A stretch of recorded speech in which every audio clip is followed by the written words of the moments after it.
நம்ம பொள்ளாச்சியிலிருந்து ஃபாரஸ்ட் ஏரியாக்குள்ள போகணும்னு பிளான் பண்ணீங்கன்னா, டாப் ஸ்லிப்ப சூஸ் பண்ணுங்க. அங்க வேற லெவல்ல ட்ராவலா இருக்குங்க. அங்க போற வழி எல்லாமே மூங்கில் தோட்டமா இருக்குங்க. ரோடு பார்த்தீங்கன்னா, அவ்ளோ அழகா போட்டு வச்சிருக்காங்க. அங்க எலிஃபண்ட் எல்லாம் கண்ல பார்க்கலாங்க.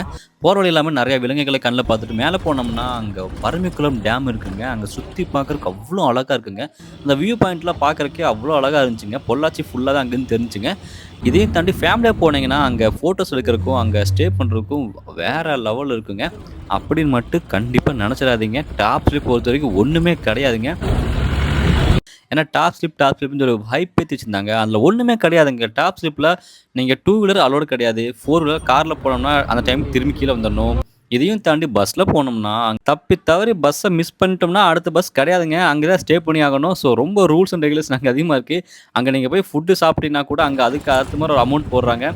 ஒண்ணுமே கிடையாதுங்க. டாப் ஸ்லிப்பா தயவு செஞ்சு நீங்க போயிறாதீங்க. போகணும்னு ஆசைப்பட்ட உங்க ஃப்ரெண்டுக்கு இந்த வீடியோவ ஷேர் பண்ணி விடுங்க. ஏன்டா போனோம்னு ஃபீல் பண்ணி நாங்க திரும்பி வந்துட்டுருக்கோம். ஸோ டாப் ஸ்லிப் பொறுத்தவரைக்கும் ஏன்டா போனோங்கிற மாதிரி இருந்துச்சு.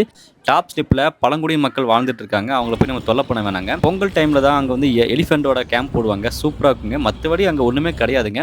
ஸோ நாங்க போயிட்டு ஏன்டா திரும்பி வந்தோம். இப்படி போயே ஆகணும்னு நெனச்ச உங்க ஃப்ரெண்டுக்கு இந்த வீடியோவ ஷேர் பண்ணி விடுங்க.